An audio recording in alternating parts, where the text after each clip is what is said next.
मी माझ्या भाषणामध्ये सभागृहात सांगितलं होतं 60 ते 70% पनीर राज्यात विकले जाणारं हे आर्टिफिशियल आहे, हे नॅचरल नाही आहे आणि ते आता सिद्ध होत आहे. हे सगळ्या कारवाई करायला FDAचे अधिकारी असणं गरजेचं आहे, पण ही संख्या मर्यादित होती. आता आम्ही पाठपुरावा करतो, ही संख्या वाढवण्याच्या दृष्टिकोनातून आमचा प्रयत्न चालू आहे आणि येणाऱ्या काळामध्ये नक्कीच ही 1000च्या वरती संख्या जाईल. असं आहे की लॅबची संख्या खूप कमी आहे. तर माझं म्हणणंच असं आहे की लॅब्स नाही तोपर्यंत तुम्ही बऱ्याचशा गोष्टींवरती निर्बंध आणा. लॅब झाले की ह्यांना आपण निर्बंध यांचे उठवूयात आणि याला विक्रीला परवानगी देऊया. ॲनालॉग पनीर असेल, ॲनालॉग चीज असेल, भेसळखोरी असेल, यावरती सातत्याने विधानमंडळामध्ये आवाज उठवण्याचे आमदार विक्रम पाचपुते आपल्यासोबत आहेत. दादा, आज तुम्ही 07ची भेट घेतली, काय नेमकी मागणी होती, काय मागणी होती? आणि मुळात माझं म्हणणं असं आहे की जो आपण मधल्या काळामध्ये आर्टिफिशियल चीज, ॲनालॉग चीज हा सगळा मुद्दा जो सभागृहात मांडला होता आणि पनीरच्या नावाखाली हे सगळं विकलं जातं, याच्यावर कुठेतरी बंधन आले पाहिजे ह्या मताचा मी आहे. आणि त्या अनुषंगाने मला हे सांगण्यात आलं होतं की कायद्यामध्ये काही तरतुदीमुळे आम्हाला करता येत नाही. केंद्राचा कायदा आहे, मी केंद्राचा कायदा सगळा शोधून काढला आणि त्या कायद्यामध्ये क्लिअर तरतूद अशी आहे की राज्य सरकारला फूड कमिशनर हे नेमता येतात आणि नेमलेले फूड कमिशनर त्यांना जर गरज वाटली त्यांच्या परिसरामध्ये ते प्रोहिबिशन म्हणजे एखादं प्रोडक्ट विकायला बंदी करू शकतात, ज्याच्यामध्ये मॅन्युफॅक्चरिंग, त्यानंतर स्टोरेज, डिस्ट्रीब्युशन और सेल ऑफ एनी प्रोडक्ट हे करू शकतात. हे मी दाखवून देऊन आदरणीय मंत्री महोदय नरहरी झिरवळ साहेबांना हे पत्र सुद्धा सकाळी दिलेलं आहे आणि या पत्राच्या अनुषंगाने त्यांनी मला शिक्षी दिला आणि खाली आदेश सुद्धा दिलेला आहे की आपल्याला जर बंदी आणता असेल तात्काळ याच्यावरती बंदी आणली पाहिजे.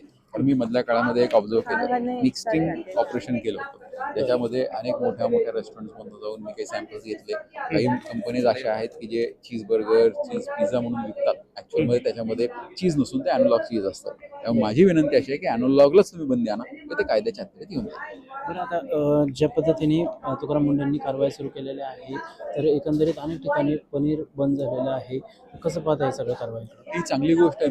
मी माझ्या भाषणामध्ये सभागृहात सांगितलं होतं 60 ते 70% पनीर राज्यात विकले जाणारं हे आर्टिफिशियल आहे, हे नॅचरल नाही आहे आणि ते आता सिद्ध होत आहे. त्यामुळे नक्कीच येणाऱ्या काळामध्ये हे जर अशाच ॲक्शन सुरू राहिला तर याचा परिणाम हा सर्वसामान्यांच्या जन आरोग्यावरती होण्यापासून वाचेल अशी मला खात्री वाटते. दादा, आणखी एक महत्त्वाचा मुद्दा असा होता की अवैध धंद्यांना लगाम लागावं यासाठी अनेकदा तुम्ही मागणी केलेली आहे, तंबाखूजन्य पदार्थ वगैरे असतील, मात्र तेवढ्या ताकदीने ती कारवाई होताना दिसून येत नाहीये. तर मग नेमकं कुठं प्रशासन कारणीभूत आहे? ह्याला काय होतं, हे सगळ्या कारवाई करायला FDAचे अधिकारी असणं गरजेचं आहे, पण ही संख्या मर्यादित होती. आता आम्ही पाठपुरावा करतो, ही संख्या वाढवण्याच्या दृष्टिकोनातून आमचा प्रयत्न चालू आहे आणि येणाऱ्या काळामध्ये नक्कीच ही 1000च्या वरती संख्या जाईल. सध्या 300 पर्यंत गेलेली आहे, तर ज्या दिवशी ती 1000च्या 1100ची आम्ही मागणी करतोय. म्हणजे 1000 आस्थापनांच्या मागे एक अधिकारी असला पाहिजे. सध्या 11 लाख आस्थापना रजिस्टर्ड ह्या महाराष्ट्रामध्ये आहेत.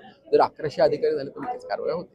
बरं, एकीकडे आपण बघितलं की भेसळखोरीवरती कारवाया होत आहेत आणि त्याचे जे फूड ड्रग्स FDAचे जे अधिकारी आहेत, पण त्याचा जो अहवाल येण्यासाठी खूप विलंब होतोय. तर ह्याबाबत तुम्ही अधिवेशनात काही दुर्दैव असं आहे की लॅबची संख्या खूप कमी आहे. तर माझं म्हणणंच असं आहे की लॅब्स नाही तोपर्यंत तुम्ही बऱ्याचशा गोष्टींवरती निर्बंध आणा. लॅब झाले की ह्यांना आपण निर्बंध यांचे उठवूयात आणि याला विक्रीला परवानगी देऊया. बरं, आता तुम्ही जो आज मुद्दा मांडलेला आहे झिरवळांकडं की त्यावरती बंदी घातली पाहिजे अनलॉक चीजवरती, तर आता एकंदरीत सरकारची प्रशासनाची काय भूमिका आहे? ते एकदम सकारात्मक आहेत आणि आत्ताचे आयुक्त एकदम धडाडीचे आहेत आणि मला खात्री आहे की मुंडे साहेब एकदम जिगर असणारा अधिकारी आहे. नक्कीच ते कारवाई करतील आणि प्रोहिबिशन आणतील अशी मला त्यांच्याकडनं विनंती सुद्धा आहे आणि खात्री सुद्धा आहे. जेवढे धडाडीचे कार्यकर्ते आहेत, ते अधिकारी आहेत, तेवढ्याच तातडीने त्यांची बदली देखील होती. ज्यावेळेस असं होईल त्यावेळेस नक्कीच एक लोकप्रतिनिधी म्हणून मी पाठीशी उभा राहील याची मी खात्री तुम्हाला देतो. देवावंशी बोलणार याबाबत?